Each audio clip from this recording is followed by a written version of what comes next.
Hello, and welcome to today's PSU Transportation Seminar. My name is Jason, and I will be introducing and moderating today's seminar. Our Friday transportation seminars have been a tradition since the year 2000. These seminars are usually held live on Portland State University's Oregon campus, located on the ancestral homelands of the Multnomah, Cathlamet, Clackamas, Tumwater, and Watlala bands of the Chinook, the Tualatin Kalapuya, and many other indigenous nations of the Columbia River. It is important to acknowledge that we are here because of the sacrifices forced on the indigenous ancestors of this place, remember these communities, and to honor their legacy, lives, and descendants. Today, we are pleased to have Whit Jamieson, Anna Guida, and Connor Herman presenting EV charging at multifamily properties, moving beyond barriers. Whit is a senior specialist on Fourth's Access to Charging team. He has a background in energy science, studying electric vehicles, utilities, power generation, and the grid through his time in college. While at Fourth, Whit has worked on many programs, including multifamily properties, workspaces, along corridors, and in the right-of-way. In his spare time, Whit loves inhaling audiobooks and podcasts, especially those about urban design and housing. Anna serves as a program manager on Fourth's Access to Charging team. Her current work centers on addressing barriers to EV charging for multifamily housing developments. She has a background in public health, specifically mental health, workforce development, and suicide prevention, as well as equitable air quality improvement initiatives. She holds a BS in social sciences and a master's of public administration from Boise State University. Connor develops and manages the affordable mobility platform and the Go Forth electric car share programs to accelerate the adoption of electric vehicles. Connor collaborates with electric utilities, stakeholders and municipalities, businesses, and community-based organizations. Prior to joining Fourth, Connor worked as Clean Fuels Ohio and conducted development consulting services for nonprofits. Connor has a BS in Environment, Economy Development, and Sustainability from the Ohio State University. Here's a preview of the final seminar of fall term, which will be held on December 6th. As an overview of today's seminar, you can expect our speakers to present for about 45 minutes, which will be followed by a Q&A session. We will be receiving questions through the Q&A feature on your Zoom control panel, and we'll ask them at the end of the presentation. If we run out of time for all of your questions, we will give our speakers the opportunity to email written responses for any questions left unanswered. We have enabled closed captioning, but you must click on the CC feature to view them. We will be recording today's webinar. It will be available on our website later today, along with the presentation slides. If you are tracking professional development hours, this webinar is eligible for 1 hour of continuing education credit. For those of you in the room, we'll pass around the sign-in sheet so that you can get credit for attending today. With that, I'll hand it over to Whit, Anna, and Connor.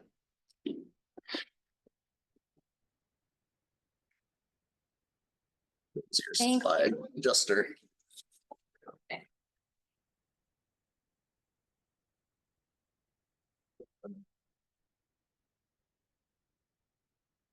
That's not our first thing.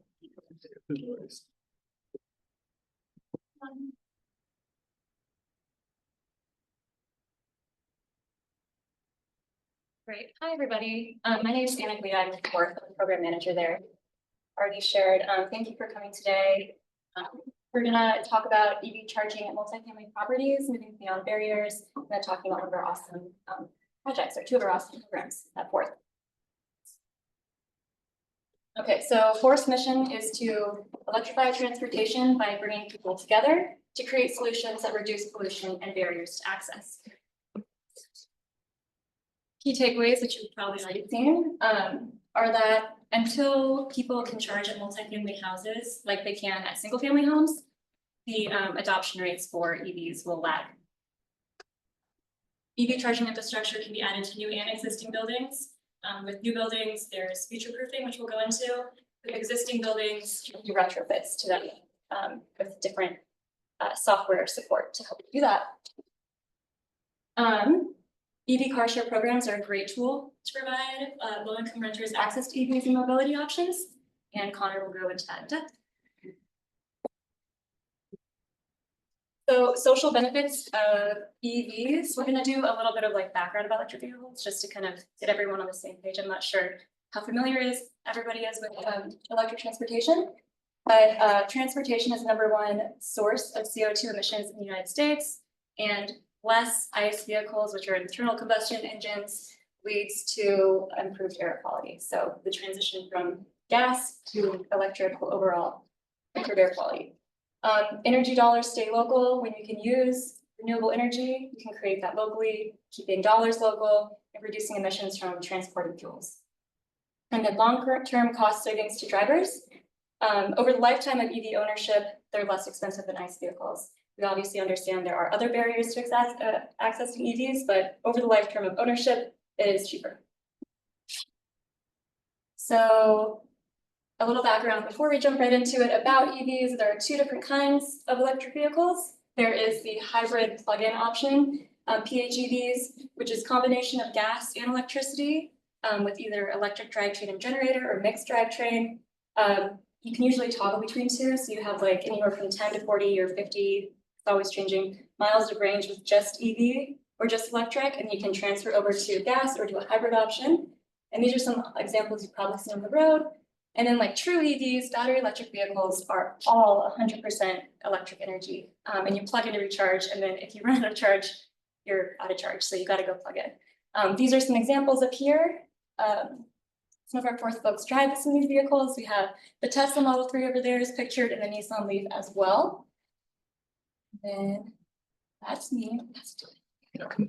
One of my favorite things about one of those vehicles that I threw up there is it's actually not quite out yet. It's the Dodge Ram Charger, and that's going to be truck, and it's going to have I think around 150 miles of range. But it's going to actually have a serious generator, electric generator, or gasoline fueled generator on there, and it should be able to provide pretty significant towing capacity, which is really going to be critical for rural locations. Also, we forgot to mention, we wanted to ask how familiar are people with EVs? Mostly asking to the class that's currently here, but feel free to add into the chat. Yeah, are y'all familiar with EVs fairly? Okay. So some of this is gonna be review, and definitely throw questions into the chat. So as you probably know, you can just plug into a wall outlet to charge your car, 120, and of course dryer outlets are gonna be faster. They're not just the NEMA 1450, you've got other options too. And then that plugs into your car. That could be J1772. It could also be the NACS or Tesla charging standard. We put this here, and the J3400 standard is in development. We're expecting to see approved in the next couple of months. We can go into that more in the Q&A. Level 1, fairly low charge, about less than 1 kilowatt all the way up to about 1.8 kilowatts in weird situations. And then level 2 charging usually ranges from about 2 kilowatts all the way up to 19.2. And with the J3400 standard, that'll actually be increased above that because you'll have access to commercial 277 volts theoretically. We're not going to see that very often, but it could happen. Specifically in the level 2 side of life, there are quite a few smart features out there. And in order to get those smart features, you need to be connected to the internet. Typically, most charging station service providers or charging vendors, I might say brands, there's a lot of different ways of saying that. They prefer cell signal, but they can also work with Wi-Fi or direct Ethernet connection. I've put up all those different networking capabilities, those features. I'm not going to go into those a ton right now. But again, if you have questions about those, there's a lot of great reasons to work with network chargers. And that's the reason why almost all chargers in the public sphere are networked, connected to the internet, and basically require an internet connection. Again, there's a few exceptions, but we can talk about that. Sure. DC fast charging or level 3 charging is considerably faster, typically from 25 kilowatts all up to 350 kilowatts, and eventually potentially higher power levels, but that's typically for long haul vehicles or maritime or aviation, stuff like that. There's 3 standards right now. That's going to change over the next 2 years, which is an excellent thing. I don't know if anybody's been following this, but Luckily, the Shadamo standard is pretty much being phased out. The Leafs are no longer being made, and the new Nissan vehicle, the Aria, is using a CCS charger until the J3400 standard is out. And some of the new vehicles, including the Kia EV6, actually, I just read an article on it yesterday, is already being built with the NACS standard, which will be retroactively, it'll work with the J3400 standard. So all that to say, DC fast charging is considerably faster. See up there, and the actual speed is going to be dependent on the vehicle and the charger that you're working with, and the state of charge, of course. So switching over to EV charging at multifamily properties. Why the heck do we care about this? Why, because EVs are so important to reducing our greenhouse gas emissions. Additionally, and I think in some ways just as important, is recognizing the cost savings opportunity here, especially for people that have been sort of forced into driving long distances and gasoline vehicles. Having that opportunity to save money is really important. Electricity prices are less volatile considerably than gasoline prices. So all these are specific reasons why, from a property management standpoint or property ownership standpoint, why you should have charging at your multifamily property. And these are the key points that we talk to when we're talking to property owners and managers and developers. I want to dig a little bit deeper into what does charging look like at multifamily properties. There's two options really. It's a first come first serve charger that typically people have to move their car after they're done charging. And there's some nuance there. Again, that is an entire topic that we can talk about. There's policies, there's charging features that are fairly useful in determining how people charge at first come first served chargers. But that's for a different time probably, or contact us afterward or elsewhere. And then there's dedicated chargers, which are pretty simple. These chargers are in assigned parking spaces, and that charger is intended for the users of those parking spaces.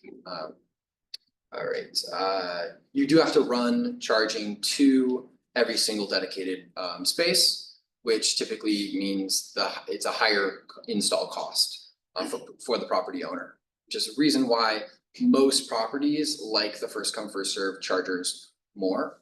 Additionally, there's an argument to be made for greater revenue to be made from the first come first serve chargers. That said, typically when there's a dedicated charger in an assigned parking space, the property owner, property management company is going to be charging a higher fixed rate for parking fees for that spot, which can get into a bit of an equity issue right there, as those fees that they charge can be pretty exorbitant.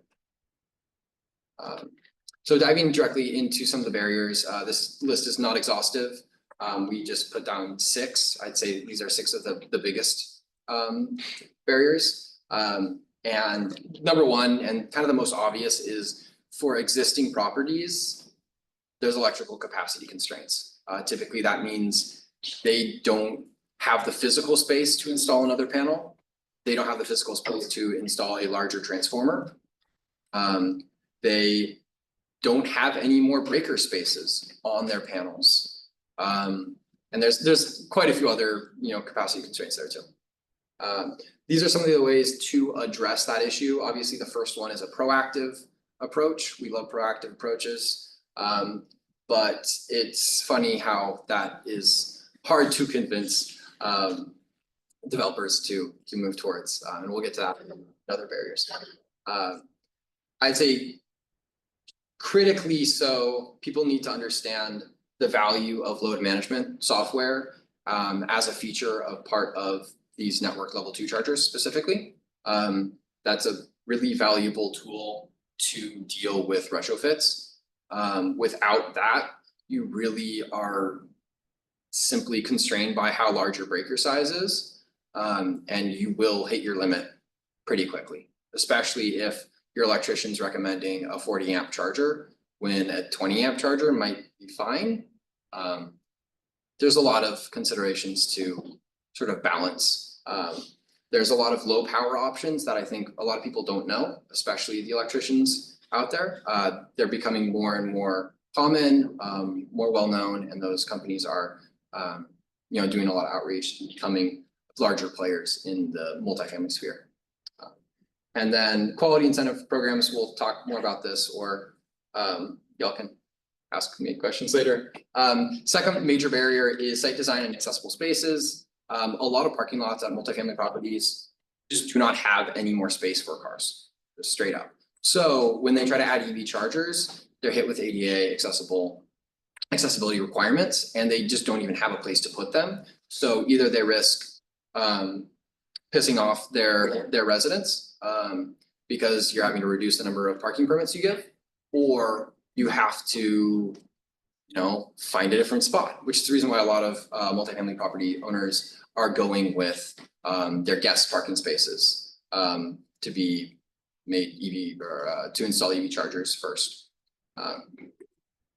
Yeah, these are some good ways to address this. I would also say part of site design, there's not a good way to connect EV chargers directly with the resident meters. And that would obviously be kind of the easiest and best route. There are, of course, complications, but typically that is a higher cost to install, requires specialized equipment. There's not a lot of equipment manufacturers out there yet. Another sort of long-term barrier that we've seen a lot, connectivity, maintenance, and repair. There's a lot of property owners that are in charge of maintaining their chargers, and they don't know what to do or how to do it. And so the industry is still developing, and more players are coming out and showing that they can provide that repair, maintenance.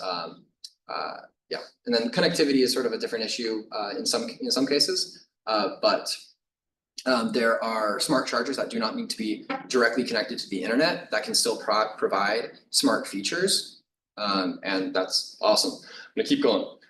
Feel free to ask questions about those if you want to learn more. This is sort of a higher level barrier that is going to be a factor for this industry for a long time. The multifamily industry has really short-term ROI requirements most of the time, especially for developers that are built to sell developers. They really don't see the value in doing much more than the bare minimum. Even when you tell them like, hey, the future property owners that want to buy this development want to see that equipment, but they're really having a hard time putting deals together right now. And so as this industry develops, as the multifamily industry learns more about EV charging, they're going to get more, they're going to adapt to it really. And I'm going to take a second to go over tailoring incentive programs. And we'll see this again in the next slide. So I'll go through that one pretty quickly. But there's a lot of utility incentives out there that are not particularly tailored for new builds versus retrofits. High-end luxury properties versus affordable housing and naturally occurring affordable housing. And then there's even other market segments and property types that need to be factored into these incentive programs. So we're starting to see utilities sort of understand that and start considering changing their incentive designs, but that is a really important piece to dealing with the multifamily's short-term ROI requirements, return on investment. Sorry, I should have mentioned that earlier. And of course, lower cost options to lower the upfront costs. Okay, mentioned this one just a second ago. Utilities need to talk, and utilities need to be listening. And also the public utility commissions that oversee the investor-owned utilities need to be paying attention to what best practices are around the nation, because we need to make these incentive programs more targeted for the audiences that they're trying to reach. And then lastly, and I think this has kind of been alluded to, property owners, managers, and developers don't know EV charging that well. And again, there's exceptions to that rule, but this is a new amenity for them, and it's going to take time for them to understand how it impacts their business model, how it impacts their residents, and how to integrate it into their business model. So that's the reason why we're working on this awesome project, and I'm gonna hand it back over to Anna. Thanks, Whit. So everything we just talked about, every slide is kind of leading to, future proofing. Yeah, we can. We have a lot about future proofing on our resource that is on the next slide. So this project, fourth is leading, is called Charge at Home. And it is addressing the slides that we just showed before. So essentially, Charge at Home is going to serve, we have a temporary landing page. We're going to be going live in January. It's going to be, it exists to educate multifamily decision makers, so folks with the decision-making power to help change the industry, to access EV charging at their properties to make sure that residents can access. So what that's going to look like is that resource hub we're talking about. It's much needed. There needs to be a place for folks to come to learn together. And that is the purpose of this 2-year funded project that we're running. And so on the website, we're going to have market segmented multifamily charging readiness toolkits that'll get folks interested in EV charging at their affordable housing, market rate housing, eventually condominium and student housing for both new and existing builds, which is super exciting. We're also developing a multifamily EV charging project builder tool with Atlas Code policy, which is, it's really fun to see the work that they're doing with that. So essentially, a decision maker can come in, identify the property type, what their role is, if they're the owner, if they're the program manager or property manager. They can identify the year of the building, the size, and then it generates a unique report for them that pulls in incentives that are location based and kind of generates guidance, recommendations, and a cost estimate and potential like ROI, as well as the ability to factor in like the benefit to residents, so that it's not just all about making extra money, but like how are you actually passing off that benefit to the resident. So yes, and then we also have resident resources and advocacy section, so that folks at multifamily properties can come together with their neighbors and advocate for EV charging at their property, which is really cool. And some of the resident resources will be good resources for also like mixed use developments. So like we have commercial on the bottom, housing on the top. It's relevant to them as well.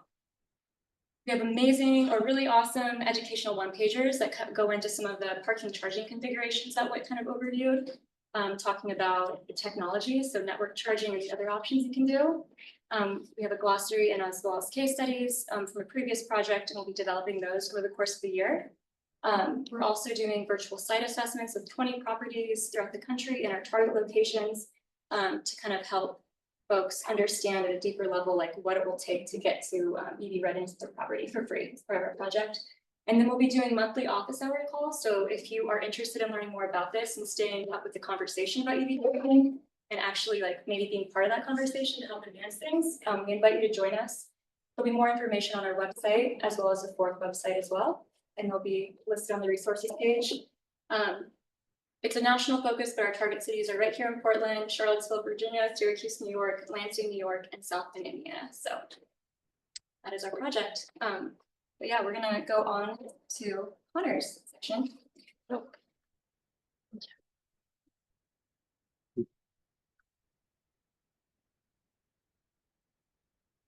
Hello, as Anna said, I'm Connor, also with Fourth, and for the last few years, I've been specifically focused on EV car sharing. This is a bit of a pivot, but it'll come back to the multifamily. And while they were really focused on getting the charging station in the ground, there's also another piece of the conversation about equity and access to vehicles, because while EVs are cheaper to own in the long term, there is still a barrier to ownership, car ownership in general. So how do we look at pairing other programs, opportunities, and resources with this charging for better access and utilization? So just a little bit of history of what I'm talking about, and I'm saying car sharing. That's basically renting a car But rather than by the day or week, like a typical rental company, you're doing it by the minute or the hour, potentially up to the day. There's three kind of ways to do it, which is one way, kind of free floating. We no longer have that in Portland, but you may remember FlexCar or Car2Go was in town. Two way, so that's you're starting your trip and ending it at the same location. Zipcar is a pretty big example of that. That's the model that we were mostly working with. And then peer-to-peer, so Turo, Get Around, or some of these apps that you can put your own car on the platform and other folks can rent it out.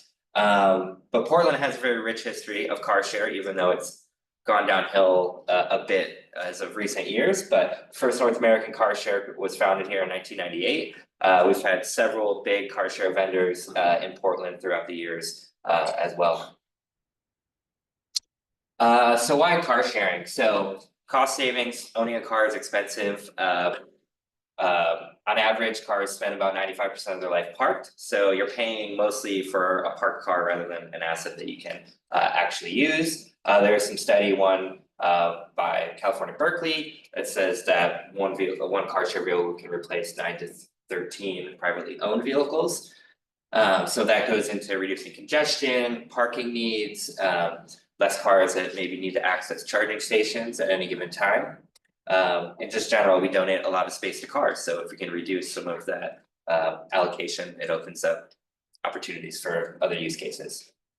And then electric car sharing, basically all of these things are true of car sharing, but when you factor in less emissions, cheaper operating costs over time, many of these things are improved with electric vehicles as well.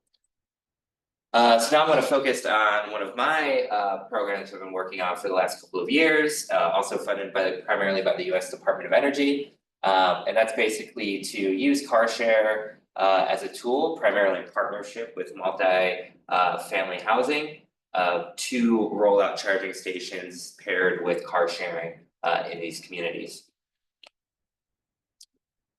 So yes, the objectives of that program, increase access to clean transportation, so putting 50 electric vehicles out in the community, and so building 50 charging stations, 2 ports on each of those stations, and then trying to demonstrate a model for affordable housing, car sharing, and charging that they can work, understand the business model, because we're not the first ones to do this, but there really hasn't been a lot. Most of the car sharing companies that have existed have been for-profit, and it's a hard business model. So most of those for-profit entities are putting their vehicles in more affluent areas where they can charge kind of a premium rate that honestly is just higher than a lot of people are willing to pay, especially for focusing on Justice 40 or lower income communities. So what we're trying to do is demonstrate, okay, what is the model? How much revenue can you expect?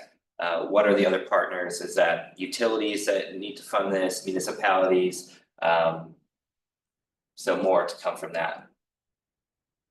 These are the regions and cities that we are working in. One of the reasons we are so spread out is understanding that St. Louis, Missouri is very different than Portland, Oregon for a lot of reasons. So just because you can figure out a model in one place doesn't mean it's going to work elsewhere. So we want to try to get a good representative sample around the country, but then also working in places that we had good partnerships, folks on the ground that could really help us implement this, because as an organization coming in from Portland, kind of hard to get buy-in in a place that you really aren't in. So having those local partners is really critical.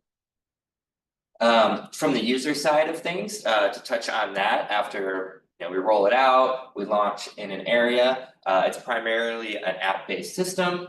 You can download the app on Android or iPhone. It's called MDO Carshare.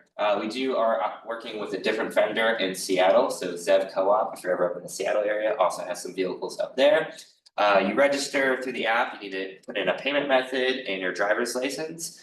And then we have set up that we provide phone orientation for every new user.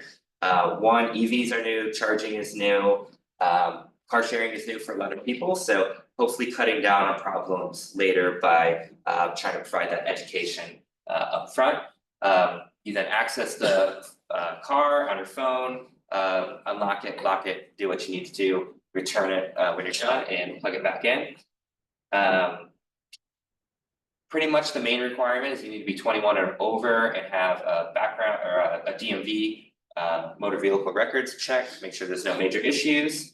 And then we also have some options, which I'll touch on in a slide later as well for some other equity considerations. Oh, it is this slide. So I talked about the phone orientations. We provide we do charge $10 upfront cost that primarily covers. This is about $20 for every motor vehicle records check that we have to run.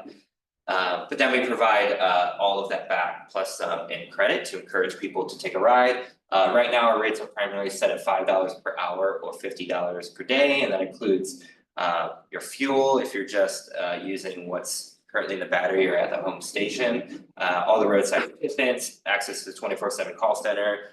You don't need to carry your own insurance policy, so kind of a lot included for that rate. We also accept prepaid debit cards.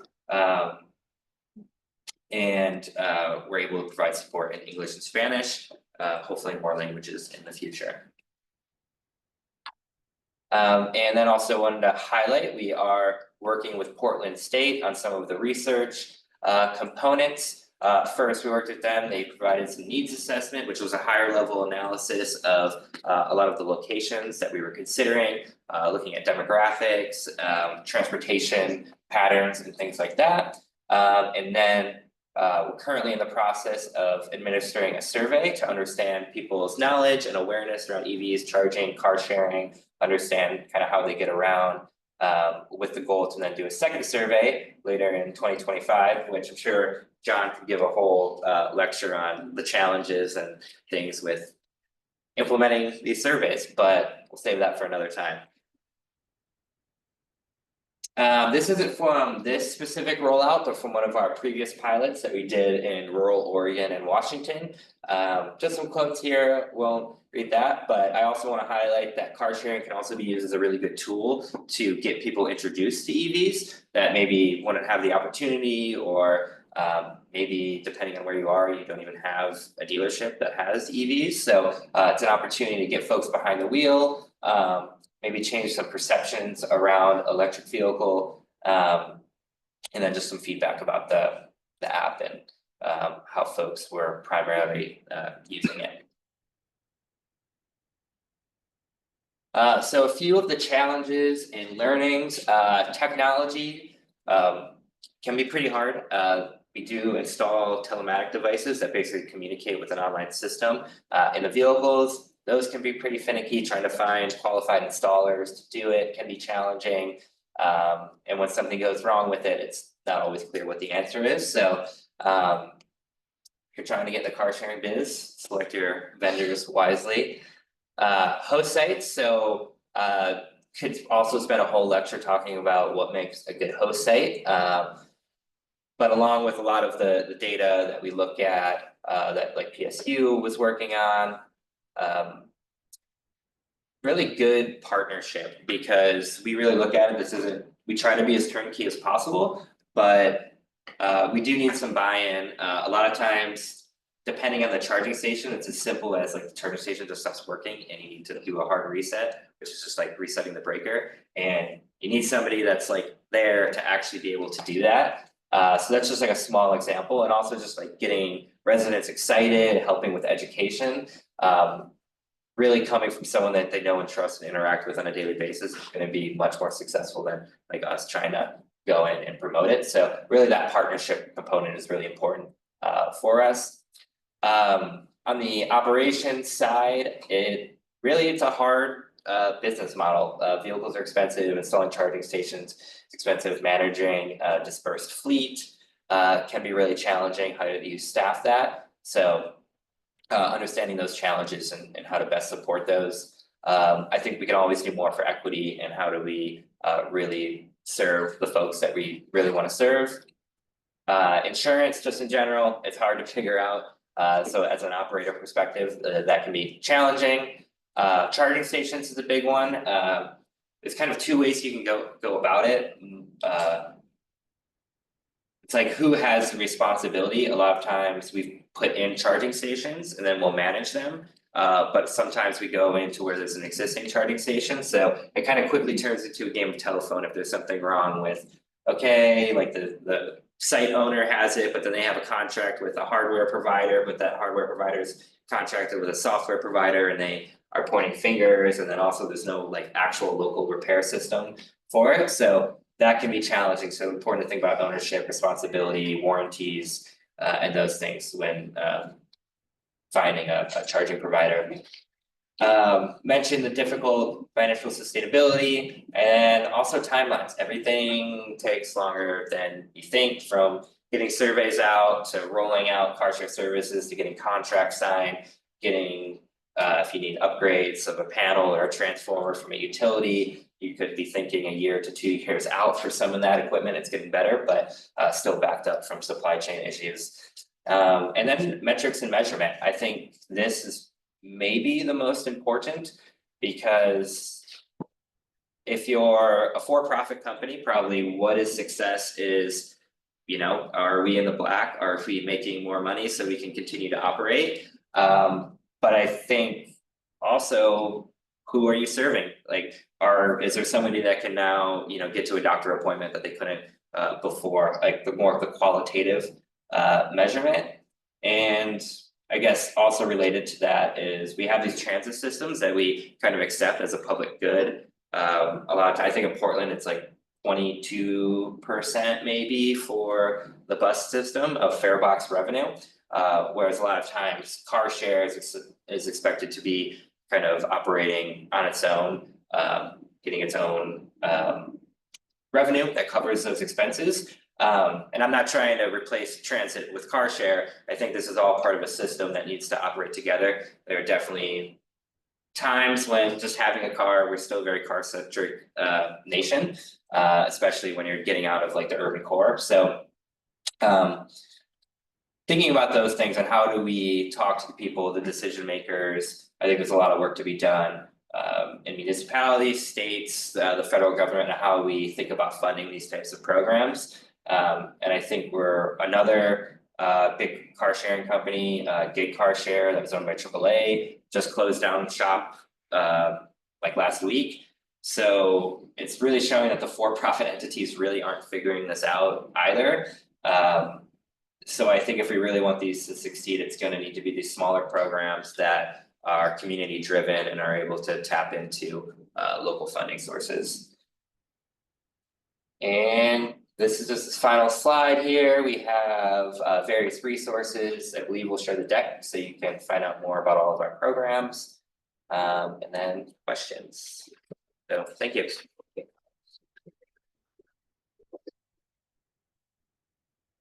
Thank you to Whit, Anna, and Connor. For those of you in the webinar, please feel free to submit your questions using the Q&A feature in the control panel on the bottom of your Zoom window. We'll start with questions from those in the classroom. If you have a question, go ahead and raise your hand. Yeah, on the car sharing, is the idea that it's accessible like for the general public or like specific people within a community, like one residential complex? Yeah, so I mean, theoretically, you can do both. In our program, we try to, our preference is to open it up to the community at large. So it's a greater resource for the community, but also then that helps drive utilization. Utilization is key. You want the car to be used as much as possible. So this kind of enhances that user pool potential. The challenge with that definitely makes it a bit more challenging when working with host sites or housing developers. Questions about like letting, you know, strangers onto our property and what is that vetting system like, and vandalism and potential things. So we've been able to assuage most of those concerns, but that's part of the reason a lot of our agreements and contracting has taken so long, is trying to marry some of those concerns with kind of the goals of this is a community program. But we found that if you do put a vehicle at a multifamily housing, it's very likely that, you know, 80–90% of the actual users are going to be the folks that walk out their door and are able to like see it in the parking lot. So there's kind of a self-selection there too. But we're not trying to deny people that might be in the area. One follow-up is the idea that like each rental returns to base every time, or does it operate like Bike Town or Cargo, like where you can end a trip? And then re-rent another one somewhere out in the wild? Yeah, there are systems that are like that, but our system is, yes, always begins and ends, and that's primarily a scale thing, like if you only have. I actually didn't mention, we have 5 cars in the Portland area right now, so it's a relatively small fleet, so if they just kind of ended up around, it would be a lot of overhead of getting somebody to like relocate vehicles to different locations, and that comes with a lot of costs as well, so also important to have, especially important with electric car sharing, is whenever it's not used, you want it to be charging, so Yeah, you wanna, having like a dedicated port that you always know will be available is kind of a critical part of that process. yeah, so that my final follow-up is like, so you end your trip, you plug it back in. But then like, is there a situation where like cars are hogging chargers because it's someone ended their trip early in the day, they plugged it in like they're supposed to, and it's been sitting there all day, no one's rented it, and other people in that development or whatever can't use those? Yeah, I chargers? mean, I think there is, at least in our model, like the way we've done it is every charging station we've installed has been a dual port station. With one port, we just make exclusive, only the car share vehicle can charge at it. So it's basically locked to anyone else, so yes, there is some time that it's like, you know, not being properly allocated, but that you kind of eat that just so you don't run into that issue. But then we do try to put in a secondary port, so you know, people at their residence, if they want to charge, staff, those sort of things can still have a port. Thank you. Anybody else? Okay, I have a question about the multifamily charging. The examples you showed seem to be like level 2, maybe level 3 chargers, like the ones that like little gasoline nozzles, but they're electricity. Is there ever an effort being made to bring level 1 charging to kind of multifamily properties? And I understand the problem, you can't just tie everyone's outlet to their meter because that might be really far away, or who knows, voltage, hiring an electrician to do that, maintenance, whatever. But is there a technology gap there that allows like a smart charging on a 120 volt system? I've never heard of it. I'm just wondering if that's something people are developing.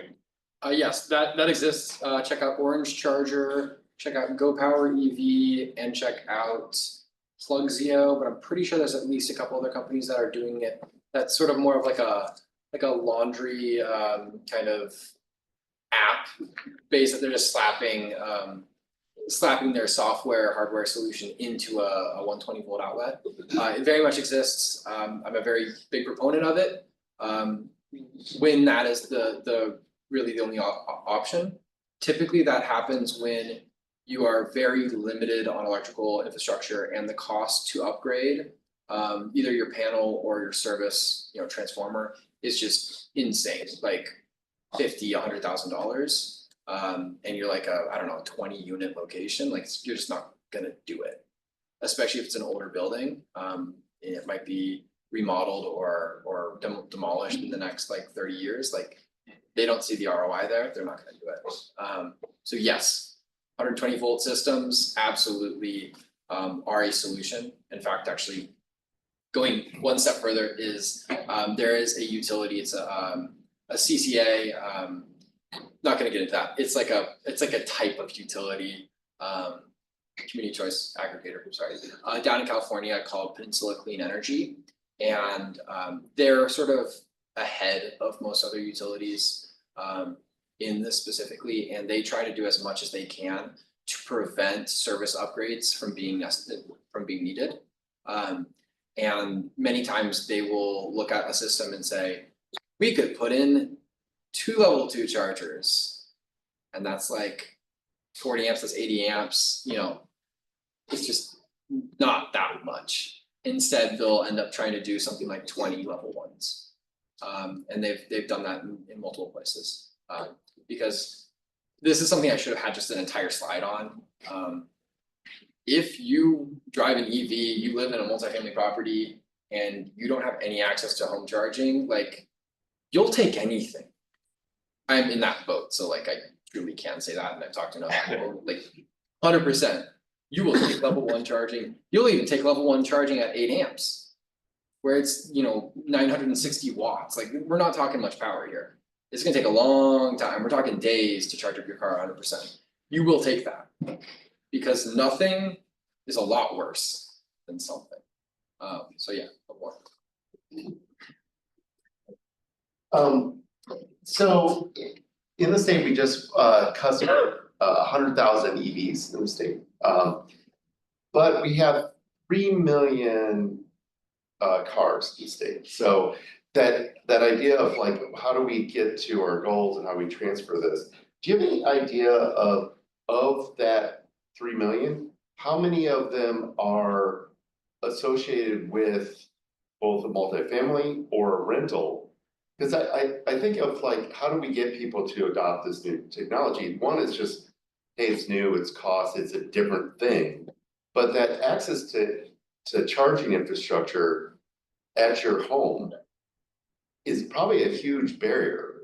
But it's a chicken and egg type of thing that either you have it, I mean, it sounds like, you know, if you really want to do it, you'll find a way, but it seems like, do you have an idea of what that percent of total population that we're trying to shift that is falling within this need? Yeah, so nationally, I think the National Multifamily Housing Council, which is one of our partners. Their reports show from 2023 that there's 40 million apartment households or apartment renters that could utilize, who need multifamily charging. Like 80% of charging period happens at home, and like something like 5% of that is at multifamily. So another stat is that like there are multifamily properties that have 100+ units have like a great opportunity to make ROI and like to scale. So it's kind of just like, that's why this project Charge at Home is focused on the multifamily education, because just getting buy-in at that level to say, hey, this is something that's making more competitive, and then just like make that the norm so that new developments have it, people come in, they see that's available. What they thought wasn't an option, EVs, is now an option of these new developments. So that's kind of the way that we're looking at it, but I don't know, more to add. I don't know if we have the data that specifically break down that. I don't have the data. I mean, kind of looking at it from a different angle, the average vehicle life is 12 years. But if you, I don't know the exact percentage, but if you segment the income levels, it's a very big disparity. Low income levels often are driving vehicles that are 20+ years older. And I mean, we don't even have an EV that exists that is, you know, older than like 13 years or whatever, like 2011 basically, was one of the first leafs. So I think that's a huge thing. There needs to be an increase in stock of used electric vehicles to make it accessible in the secondhand market. More incentives to make these vehicles more accessible by lower income levels as well, and overall just scaling the system so we're producing enough vehicles that the cost will eventually come down as well. And also technology and improvements in like battery life and those types of things are also helping improve and increasing the opportunity for second life for and lower cost vehicles. Adam, something somebody said, it's very true, build it and they will come. In all locations, truly, especially with incentives that a lot of states have.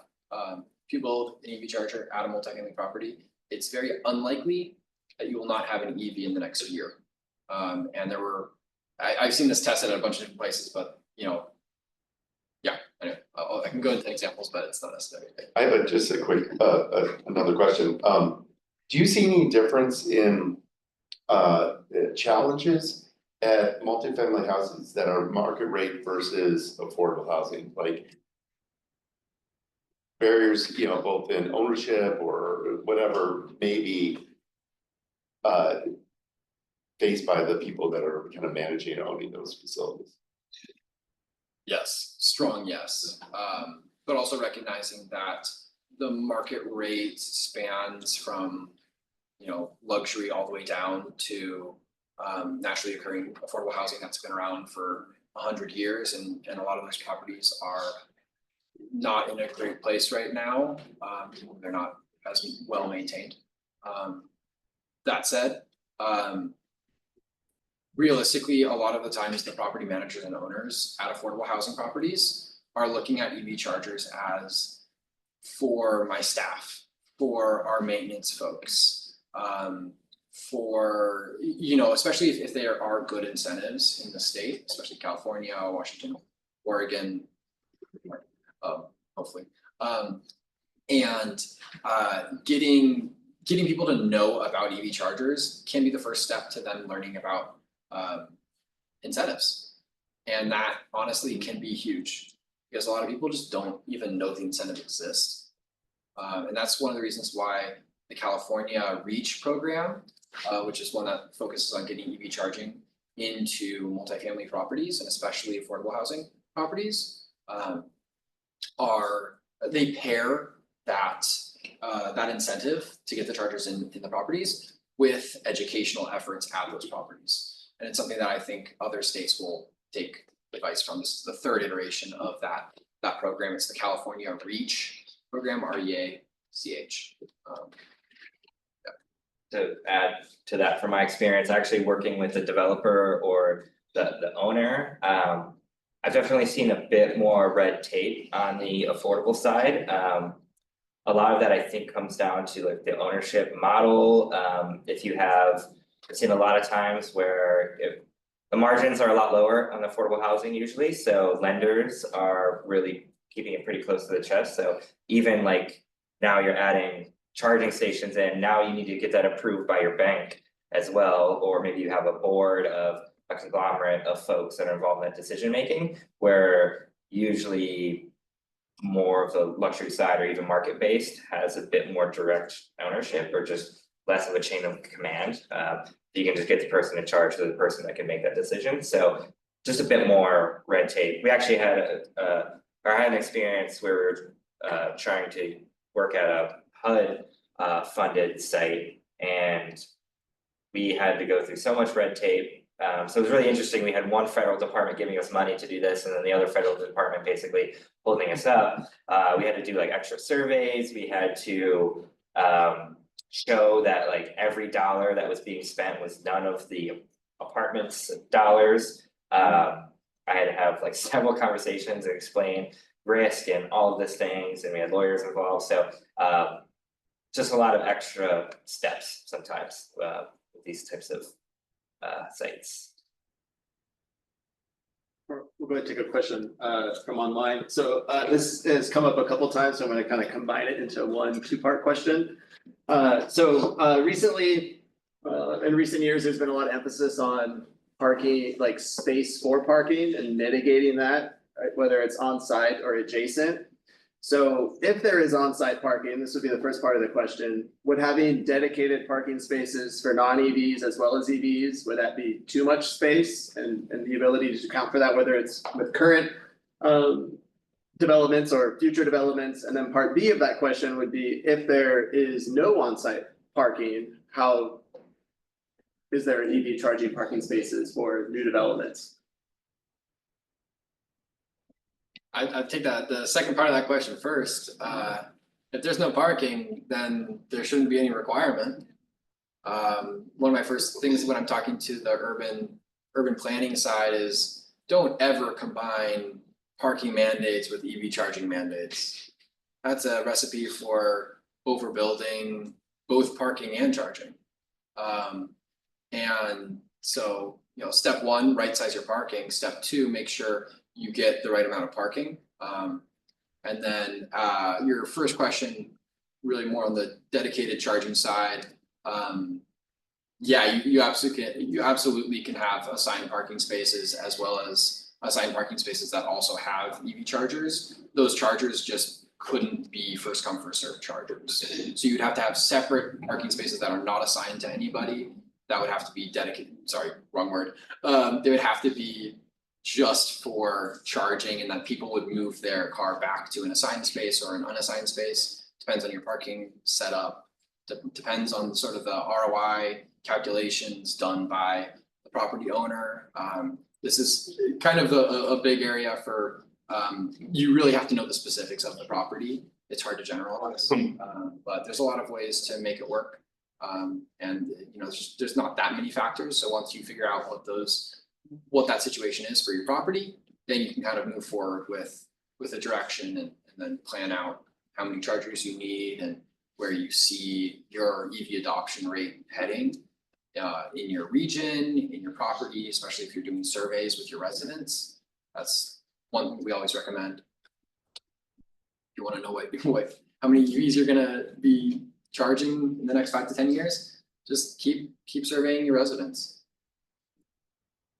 I'll add, also like the multifamily is just one part of the work, and it's really important because people want to charge at home. That's what makes it better than having to go to the gas station. But there are just inevitable that there will be things that won't square. So that's why other programs to look at the curbside, how do we get charging there for on-street parking, workplace charging. So when folks actually go in, do they have access there? Public fast chargers, what does that resource look like? So these other systems also need to develop, in kind. Another one from online, based on the work that you've done and the cities that you've partnered with, to your knowledge, are there any cities that are implementing requirements that new development of multifamily housing include EV charging as part of the development process? And if so, what would that look like? Portland, I mean, there's a lot of cities that have those regulations. A lot of California. Yeah, California, Oregon, Washington, New York is actually working on legislation that will implement EV mandates for retrofits for existing properties by 2035. That's the first time I've heard of that. I'm pretty sure there's other municipalities that have that. But in addition to new builds, of course. I have not seen that in any of the Midwestern states. Yeah. Are there any other in-person questions? Or we can go through some more of the online ones. All right. I can add a point to that. Sure. There's actually some states that are mandating that you can't have cities mandate EV charging, which is, a little interesting. Yeah, well, this is when it gets into politics and. Straight politics, yeah. So I'll just kind of go down the list a little bit now. In the AMP program, what entity owns the chargers and the vehicles, and are the sites accessible to the public? Yeah, so site or vehicles we own or our like partner operator owns the vehicles. The charging stations, basically there are gonna be different models in this program specifically because it's grant funded. We had the funding to pay for the hardware, the software, and the warranty maintenance for the duration of the program. But we pass ownership once the program ends to the entity, which there are kind of pros and cons of that. Pro is, hey, they get a resource, the charging station will be there forever, even if like the car sharing program ends. Kind of negative is people need to buy in because sometimes then like a housing site just ends up with a charging station and they don't know how to fix it, run it, operate, like do any of that stuff, and then they just end up like ripping it out of the ground or because they don't want to deal with vandalism. So yeah, so ownership will on the set of the program go to the site, but yeah, some caveats there. That's a full question. Yeah. And then I guess this one's like sort of from me and from one of the individuals. So the part for me is, would insurance be would you consider it one of the most challenging aspects of the program? And then individual online would like to hear a couple examples or of the challenges you have faced with working with insurance companies. Yeah, I mean, this is kind of right now, we're in a situation where we've like figured it out, so it's no longer an issue, but setting up the program, it's gonna be an issue.